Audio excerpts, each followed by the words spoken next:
Asal-usul kota Bekasi pada masa lampau. Nama Bekasi berasal dari kata Bagasasi, yang memiliki arti yang sama dengan Candrabaga. Nama Candrabaga ini tertulis dalam prasasti Tugu dari era Kerajaan Tarumanegara. Candrabaga merujuk pada nama sungai yang melintasi wilayah ini, menunjukkan bahwa wilayah Bekasi sudah dikenal sejak abad ke-5 Masehi.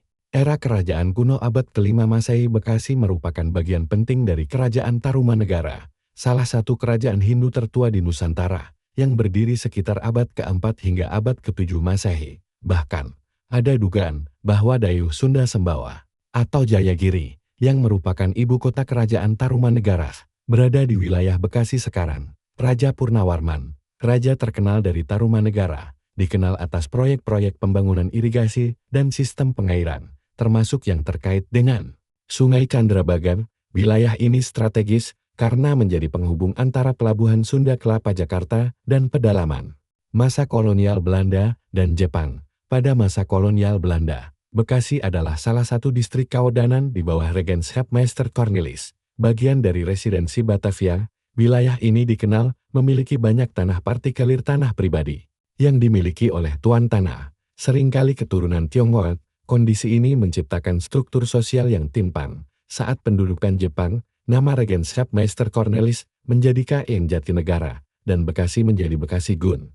Peran penting dalam revolusi kemerdekaan. Setelah proklamasi kemerdekaan Indonesia pada 17 Agustus tahun 1945, Bekasi menjadi salah satu daerah garis depan perjuangan melawan sekutu dan NICE Belanda, karena letaknya yang berbatasan langsung dengan Jakarta yang saat itu masih dikuasai Belanda. Bekasi menjadi benteng pertahanan vital bagi Republik Indonesia. Satu pembentukan Panitia Amanat Rakyat Bekasi. Pada awal tahun 1950, para pemimpin rakyat seperti K.H. Nur Ali, Ern Supardi, Namin Aminuddin, dan Marzuki Urmaini membentuk Panitia Amanat Rakyat Bekasi. Mereka menentang keberadaan Republik Indonesia Serikat RIS dan menuntut kembalinya Negara Kesatuan Republik Indonesia. Dua resolusi rakyat Bekasi. Pada 17 Januari tahun 1950, sebuah rapat raksasa di alun-alun Bekasi menghasilkan resolusi rakyat Bekasi yang menuntut bintang minus penyerahan kekuasaan pemerintah federal kepada Republik Indonesia,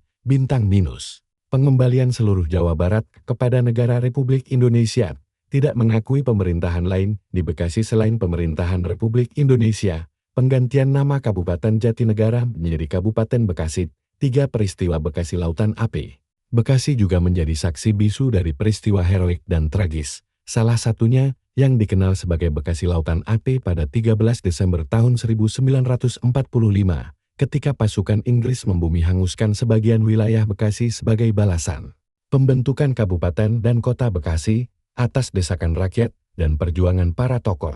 Kabupaten Bekasi secara resmi dibentuk dan ditetapkan pada 15 Agustus tahun 1950 berdasarkan Undang-Undang Nomor 14 tahun 1950.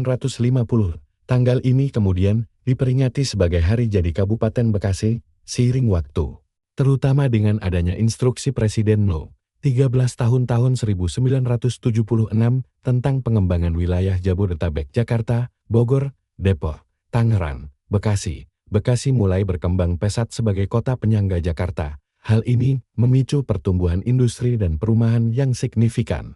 Akibatnya, pada tahun 1982, sebagian wilayah Bekasi, khususnya Kecamatan Bekasi, ditingkatkan statusnya menjadi Kota Administratif Bekasi, yang kemudian berkembang menjadi Kota Bekasi seperti yang kita kenal sekarang. Dengan demikian, Bekasi bukan hanya sekadar kota industri modern, tetapi juga memiliki akar sejarah yang kuat sebagai pusat peradaban kuno dan medan perjuangan kemerdekaan. Sekian pembahasannya buat yang sudah tonton kami.